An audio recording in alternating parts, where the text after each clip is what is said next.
I just had to let you know you're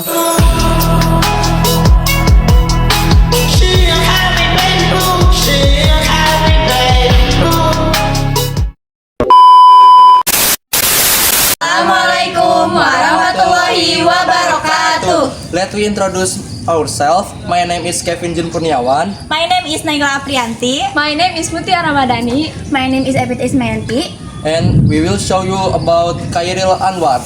Bye-bye. Hey guys, I'm bored. Let me scroll TikTok for a bit. Sam, nothing interesting these days. Wait, I found something. It's about Khairil Anwar. Khairil Anwar, who is that? I think I've been heard that name before. Oh, I know him. He's a famous Indonesian poet. This video is kinda shorter. It doesn't explain much. Yeah, I don't understand. Can you explain who he is? Sure, I will try to explain it simply. Yeah, explain it like we are beginners. So, Khairil Anwar was born on July 26, 1922 in Medan. Oh, so he is from Sumatera. Khairil Anwar dilahirkan di Medan, Sumatera Utara pada 26 Juli 1922. Dia merupakan satu-satunya anak dari pasangan Tulus dan Saleha yang berasal dari Kabupaten 50 Kota, Sumatera Barat. Ternyata ayah Khairil merupakan seorang Bupati Indagiri Riau. Khairil juga merupakan keponakan dari Perdana Menteri pertama Indonesia, Sultan Syahrir. Yes. Later, he moved to Jakarta. Did he go to college? Not really. He did not finish formal education, but he loved reading books. So, he learned by himself. Exactly, he was very passionate about literature. Ia mulai mengenyam pendidikan di Hollands Inland School atau HIS. HIS merupakan sekolah dasar untuk orang-orang pribumi pada masa penjajahan Belanda. Kemudian, Khairil melanjutkan sekolahnya di Meer Uitgebreit Lager Underwich atau disebut MULO. Namun pada usianya mencapai 18 tahun, ia putus sekolah. Khairil pada saat 15 tahun telah mengambil sikap dan bertekad menjadi seorang seniman. Setelah perceraian orang tuanya pada usia 19 tahun, Khairil bersama ibunya pindah ke Jakarta yang dahulunya masih bernama Batavia. Disinilah Khairil memasuki gerbang dunia sastra. Ia mengisi jam-jamnya dengan membaca karya-karya pengarang internasional ternama seperti Rainer Maria Rilke, Auden Gislerov, hingga Edgar de Perron. Around the 1940s.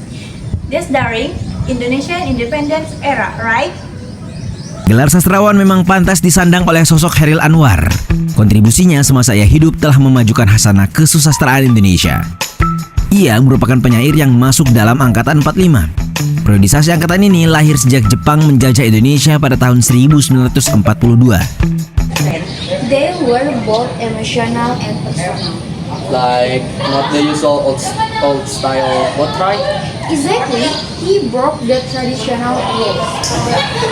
Did he have any famous quotes? Yes, one of his most famous poem is Aku. Puisinya yang populer berjudul Aku telah ditulis pada tahun 1943, namun baru dimuat pada tahun 1945 di Majalah Timur. What is it about? It shows his strong personality and desire for freedom. Sounds deep. Another poem is Karawang Bekasi about struggle, sacrifice. What happened to him? He died very young at the age of 26. That's so young. Yes, but his works are still remembered today. Khairil Anwar menyebut dirinya, "Aku ini binatang jalang, dari kumpulannya terbuang." Lalu dalam sajaknya yang lain, Khairil juga menulis optimis, "Aku mau hidup 1000 tahun lagi." Namun pada tahun terakhir menjelang kematiannya, dia sadar hidup yang diinginkannya serba mustahil dan pada akhirnya ia menulis, "Hidup hanya menunda kekalahan, sebelum pada akhirnya kita menyerah." Paru-paru Khairil terjangkiti tuberkulosis atau TBC hingga akhirnya meninggal pada tanggal 28 April 1949 di umur yang belum genap 27 tahun. He is very important in Indonesian literature. Very important. He changed the way people write for child. Dilansir dari Tempo.co, Chairil adalah seorang perintis jalan bagi sastra modern Indonesia. Sebagaimana pernah dikaitkan oleh Profesor Atiu, sumbangan terbesar Chairil adalah keberhasilannya meyakinkan bahwa bahasa Indonesia, bahasa yang pada tahun 1940-an masih amat mudah itu, ternyata merupakan bahasa yang menyimpan tenaga besar. Sapardi Djoko Damono juga menjelaskan, sebelum muncul Chairil, tepatnya pada zaman sebelum perang, Indonesia sudah memiliki beberapa penyair ulung yang masuk dalam angkatan pujangga baru. Chairil telah mengubah gaya pengucapan lama dengan sama sekali baru hanya dalam rentan waktu yang tidak lama. Karya-karya Chairil begitu penting dalam perkembangan puisi modern Indonesia. Ia berhasil mendobrak gaya pengucapan puisi para angkatan pujangga baru. Dikutip dari liputan6.com, Chairil bukan hanya seorang penyair ataupun penulis puisi, dirinya juga dianggap sebagai pembaharu dunia puisi Indonesia. Kritikus HB Yasin menulis puisi-puisi Chairil Anwar sebagai bentuk puisi modern Indonesia. Bersama Asrul Sani dan Rifai Apin, Chairil dianggap sebagai pelopor puisi modern Indonesia dari angkatan 45. Wow, this TikTok didn't explain all of that. Good thing we asked. Now I know who Chairil Anwar is. See, sometimes short video don't tell the full story.